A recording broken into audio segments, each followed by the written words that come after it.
ইতিহাস সঞ্চারিত হে বিভিন্ন জাতি মন মানব জীবন। এই পৃথিবীর মুখ যত বেশি চেনা যায়, চলা যায় সময়ের পথে, তত বেশি উত্তরণ সত্য নয় জানি। তবু জ্ঞানের বিষণ্ণ লোকি আলো অধিক নির্মল হলে নটির প্রেমের চেয়ে ভালো। সফল মানব প্রেমে উচ্চারিত হয় যদি, তবে নব নদী নবনীল নগরী নীলিমা সৃষ্টি হবে। আমরা চলেছি সেই উজ্জ্বল সূর্যের অনুভবে।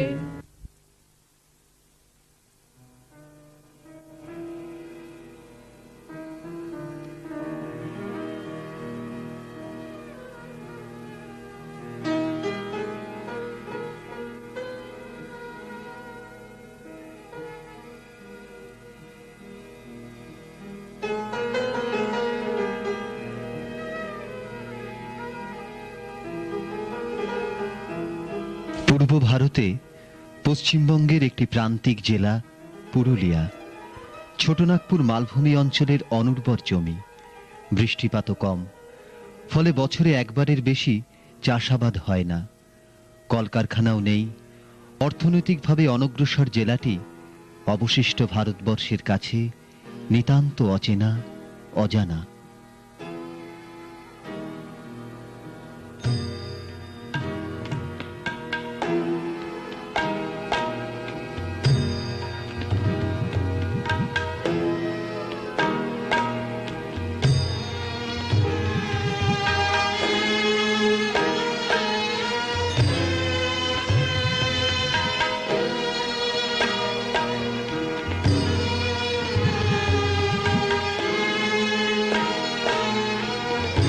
এরকম এক প্রেক্ষাপট থেকে ৭০ দশকে উঠে এলেন এক আলোক চিত্রশিল্পী।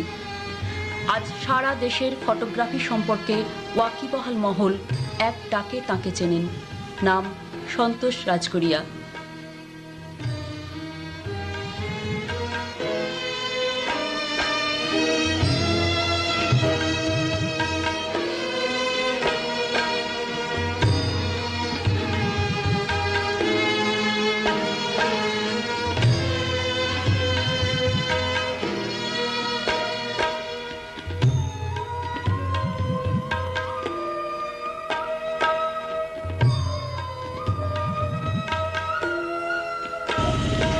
বাবা দুর্গাপ্রসাদ রাজগড়িয়া, মা দ্রৌপদী দেবী। 4 ভাই 5 বোনের মধ্যে তৃতীয় সন্তান সন্তোষের জন্ম 1953 খ্রিস্টাব্দের 9ই আগস্ট।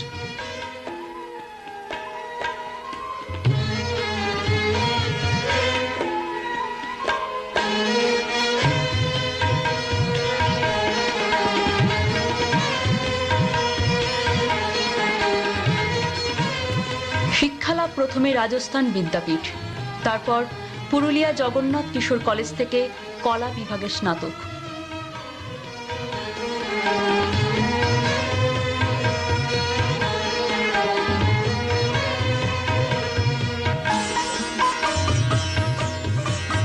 ছাত্রাবস্থায় পুরুলিয়া মানস ক্লাবের সদস্য সন্তোষ ছিলেন জেলার একজন প্রথম সারির ভলিবল খেলোয়াড়। আপনি ফটোগ্রাফি শুরু করেছিলেন কখন? 72 সালে আমরা একটা কলেজ এক্সকারশনে দার্জিলিং গেছিলাম। সেখানে আমি দাদার ক্যামেরা নিয়ে যাই।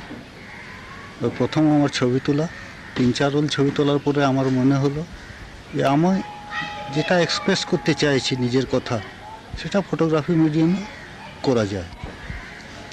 তখন থেকে কিন্তু আমি রেগুলার ছবি তুলতে আরম্ভ করি। আপনি কিভাবে ফটোগ্রাফি বিষয়টার প্রতি ইন্টারেস্টেড হলেন? মানে কারা কারা প্রভাব বিস্তার করলো, কিভাবে আপনি এলেন আর কি পুরোপুরিভাবে? ফটোগ্রাফ আমার ছোটোবেলা থেকে ভালো লাগতো।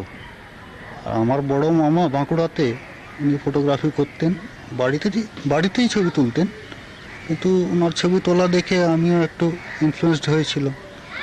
তারপরে 72-এ যখন কলেজ এক্সকারশনে আমি ছবি তুলি, তখন আগেই আমি বলেছি যে ফটোগ্রাফিতে মনে হলো যে আমি নিজের এক্সপ্রেশনটা করতে পারবো। তখনই 72 সালে রঘু রায়ের কিছু ছবি কয়েকটা ম্যাগাজিনে পাবলিশ হয়েছিল। ওই ছবিগুলো দেখে কিন্তু আমি কি ছবি তুলবো এটা মোটামুটি ঠিক করে ফেললাম যে কী ধরনের ছবি আমাকে তুলতে হবে। তো প্রথম প্রভাব আমার রঘু রায়ের। পরবর্তীকালে ব্রেশো ব্রেশো পুরোপুরি আসেনি, আপনার ক্যাটালগে সেটা উল্লেখ কিন্তু করেছেন। ব্রেশোর ছবি পরে দেখলাম, তারপরে আমাদের ভারতীয় ফটোগ্রাফারদের মধ্যে এসপাল, ডিএস নাহার, এদের ছবিও আমার খুব ইনফ্লুয়েন্স করেছে। অনেক ফটোগ্রাফারের ইনফ্লুয়েন্স বলা যায়। বিদেশি ফটোগ্রাফারের মধ্যে আর্নেস্ট হাস, পেড্রো লুইস রাউটা, এদের কাজও আমার খুব ভালো লেগেছে। আচ্ছা,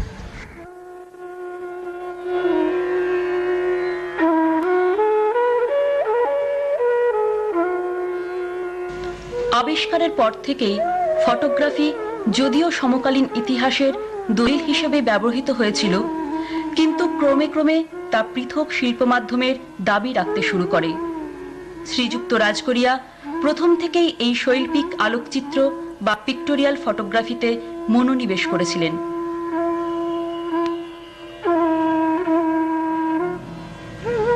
সন্তোষবাবু ফটোগ্রাফি জগতে প্রথম পদার্পণেই পরপর 2টি আন্তর্জাতিক স্বীকৃতি লাভ করেন 1974 সালে। সেই 2টি আন্তর্জাতিক প্রতিযোগিতার একটি হয়েছিল ভোপালে, অপরটি লখনৌতে।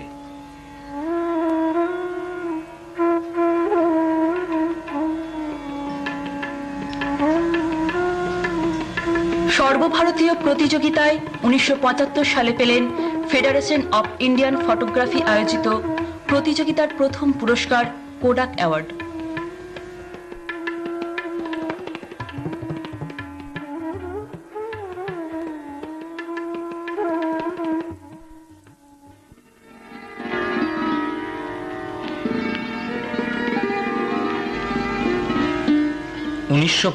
সালে সন্তোষ রাজগড়িয়া তাঁর অগ্রজ আলোকচিত্রী এম.এল. বারাই এবং আরো কয়েকজনকে সঙ্গে নিয়ে শুরু করেন পুরুলিয়া জেলার প্রথম আলোকচিত্রীদের সংস্থা সোসাইটি অফ ক্যামেরা আর্টস। পরবর্তীকালে এই সংস্থায় এলেন গোলক সরকার, শিবু দাঁর মতো কৃতি আলোকচিত্র শিল্পীরা। প্রসঙ্গত 1985 সালে ফটোগ্রাফিক অ্যাসোসিয়েশন অব বেঙ্গলের সর্বভারতীয় প্রতিযোগিতায় বেস্ট ক্লাব অ্যাওয়ার্ড জয় করেছিল পুরুলিয়ার এই সোসাইটি অফ ক্যামেরা আর্টস।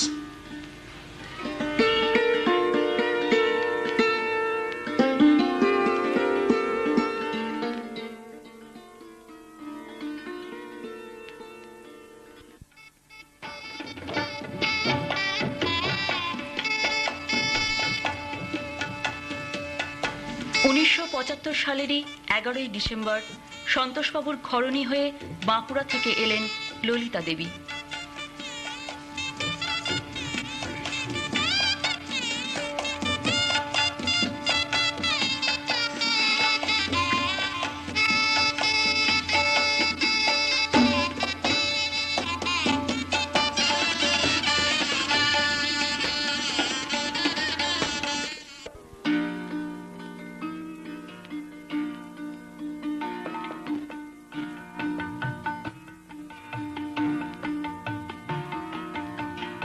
আমাকে ফটোগ্রাফি খুবই ভালো লাগে। আমি চাই মানে সহযোগিতাও করি, আমি চাই ভালো করে সহযোগিতা করি, আর বাড়ির সবাই সহযোগিতা করেন। ফটোগ্রাফি নিয়ে উনি খুব ব্যস্ত থাকেন, বাড়ির কাজ বা ব্যবসায়িক কাজও করেন সাথে সাথে। না, কোনো ক্ষতি হয়নি। আমার খুব ভালো লাগে। আমি কোনোদিন মানে ফটোগ্রাফি নিয়ে কোনোদিন অবজেকশন করিনি।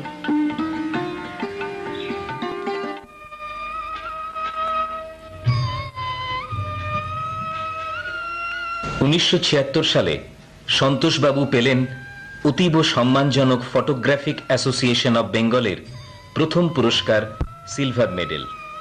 কলকাতা তথা বাংলার আলোকচিত্রীরা সন্ধান পেলেন এক ভিন্নতর শিল্পীর, যিনি পুরুলিয়ার প্রকৃতি ও জনজীবনের নিজস্ব সৌন্দর্যকে অনন্য ব্যঞ্জনায় তার ছবিতে উপস্থিত করার কাজে ব্রতী হয়েছেন। আপনার ফটোগ্রাফির বিষয় হিসেবে পুরুলিয়ার গ্রামীণ প্রকৃতি এবং তার জনজীবনকে বেছে নিয়েছেন, তো সেটা কেন করেছিলেন? দেখো, প্রথমত পুরুলিয়াকে স্বাভাবিকভাবে আমি ভালোবাসি। এখানে জন্ম হয়েছে আমার, এখানে বড় হয়েছি। তারপরে হচ্ছে পুরুলিয়ার ল্যান্ডস্কেপের ডাইভার্সিটিটা, এটা আমার দারুণ ভালো লাগে। পুরুলিয়াতে পাহাড়ও আছে, জঙ্গলও আছে, তারপরে টান জমিও আছে, সবগুলোরই তো আলাদা আলাদা সৌন্দর্য। আজকে জঙ্গল ভালো লাগলে মরুভূমিও তো ভালো লাগে। তো এই ডাইভার্সিটিটা আমাকে খুব অ্যাট্রাক্ট করে। বিভিন্ন সিজনে আমরা পুরুলিয়াকে বিভিন্ন রকমের পাই। যখন কাশ পলাশ যখন ফুটে তখন পুরুলিয়ার ল্যান্ডস্কেপে কিন্তু একদম আলাদা রকমের হয়ে যায়। আর পুরুলিয়ার গ্রাম্য জীবনের জীবনযাত্রা এটা খুবই সহজ আর সরল। এখনও যে কোনো গ্রামে গেলে মনে হবে যে হয়তো 30-40 বছর পিছিয়ে এসেছি আমরা। আমি ডেভেলপমেন্ট বিরোধী নয়, কিন্তু যে সহজ ভাবটা এটা খুবই আমার ভালো লাগে।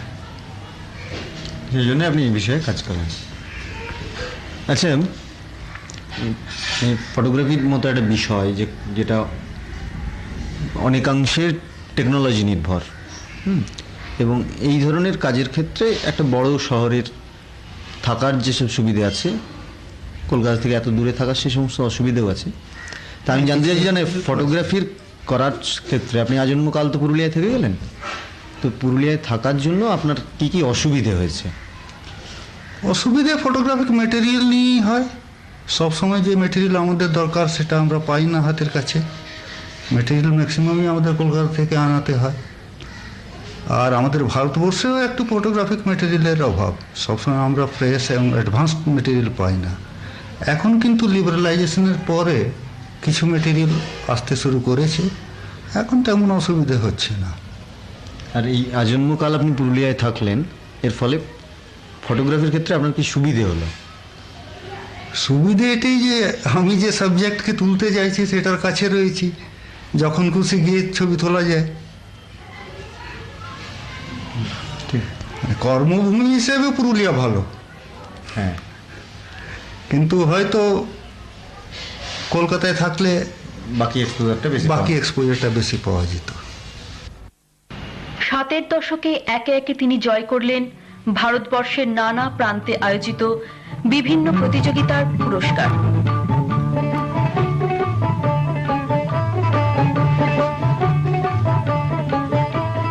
এরপর অনায়াসেই অর্জন করে নিলেন আলোকচিত্রের সাম্মানিক ডিগ্রি AFIAP 1978 সালে। সহজলভ্যতার কারণেই আর পরবর্তী ডিগ্রি লাভের উৎসাহ রইল না তাঁর।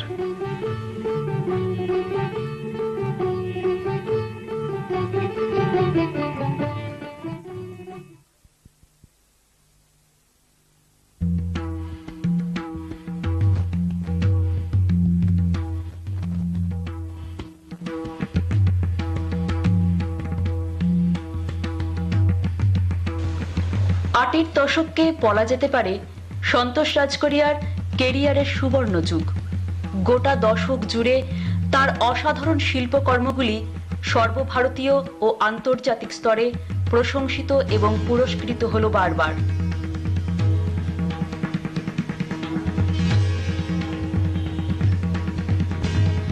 '81 সালে পেলেন জাপানের তাইওয়ানে আয়োজিত তাইপেই ইন্টারন্যাশনাল অ্যাওয়ার্ড। 1983 সালেও সেই একই পুরস্কার আবার পেলেন তিনি।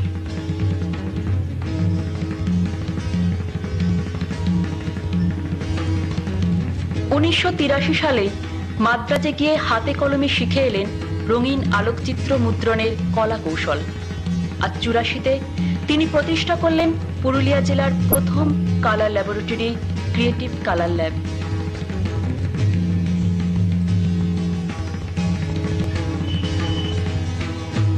ব্যাঙ্গালোর থেকে প্রকাশিত ইন্ডিয়ান ফটোগ্রাফি অ্যান্ড সিনেমাটোগ্রাফি পত্রিকার বিচারে 1980 সালে ভারতবর্ষের সেরা 10 আলোকচিত্রীর মধ্যে সন্তোষবাবু ছিলেন দ্বিতীয় স্থানে।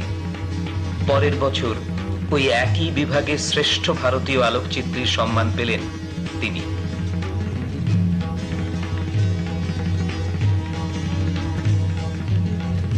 উনিশশো 84, 85, 86 অর্থাৎ পরপর 3 বছর পিএবির সর্বভারতীয় প্রতিযোগিতাতে শ্রেষ্ঠ প্রতিযোগীর সম্মান লাভ অবশ্যই তার জীবনের এক অনন্য সাফল্য।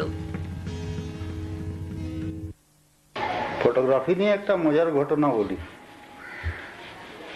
আমাদের ফটোগ্রাফিক অ্যাসোসিয়েশন অফ বেঙ্গল প্রতি বছরই একটা অল ইন্ডিয়া এক্সিবিশন করে, আর ওই এক্সিবিশনের সর্বোচ্চ পুরস্কার হয়ে গেল ডি দাস মেমোরিয়াল অ্যাওয়ার্ড।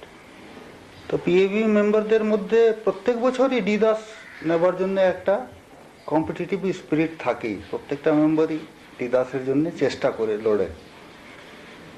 আমি 82, 83, 84 3 বছরই ডি দাস অ্যাওয়ার্ড পরপর পেয়েছিলাম। তো পিএবিতে ওটা একটা হিস্ট্রি যে 3 বছর কেউ ডি দাস অ্যাওয়ার্ড পরপর পেয়েছে। যখন আমি পিএবি যাই তখন পিএবির সব বন্ধুরা ঘিরে ফেলেছে আমাকে, যে এই ডি দাসে এবার তোর নামটা লিখে দিচ্ছে পার্মানেন্টলি, আর কাউকে ডি দাস নিতে হবে না, প্রত্যেক বছর তোকেই দিয়ে দেওয়া হবে। 87-এ কিন্তু যখন আমি ছবি পাঠাই তখন ডি দাস পাওয়ার জন্যই ছবি পাঠিয়েছি, ওইভাবেই তৈরি হয়ে পাঠিয়েছি, কিন্তু 12টা ছবি রিজেক্ট হয়ে গেল, একটা অ্যাকসেপ্টেন্স পাইনি। It is part of the game, যে একবার তুমি অ্যাওয়ার্ড পাচ্ছ, পরের বছর হয়তো তোমার ছবি রিজেক্ট হতে পারে, অল রিজেক্ট। তো এটাকে কিন্তু স্পোর্টিংলি তোমাকে নিতেই হবে।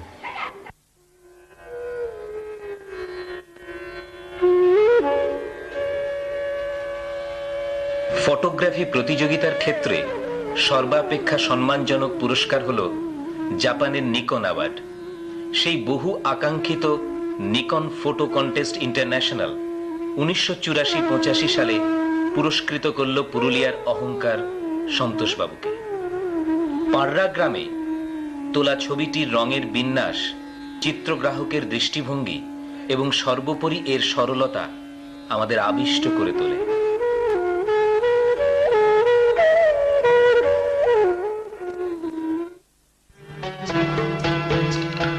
87-88-তে আবার নিকন পুরস্কার, এবার সাদা কালো ছবি। চাকলতোর জলাধারে তোলা ছবিটি যেন সার্থক পেন্টারের দক্ষ তুলির আঁচড়ে ফুটে ওঠা পুরুলিয়ার জনজীবনের রূপ, রস, গন্ধ এবং ছন্দময়তার এক অপূর্ব নিদর্শন।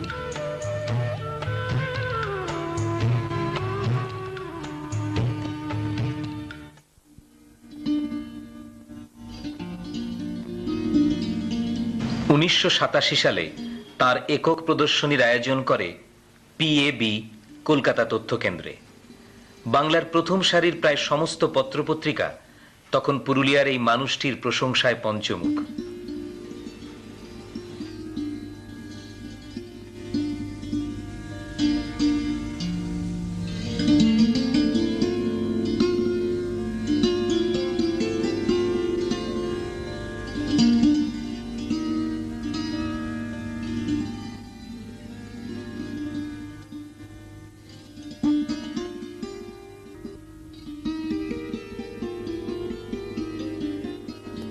উনিশশো 88 সালে জাপানের অলিম্পাস ইন্টারন্যাশনাল অ্যাওয়ার্ড এবং 1989 সালে তুরস্কের ইস্তাম্বুল আন্তর্জাতিক পুরস্কার।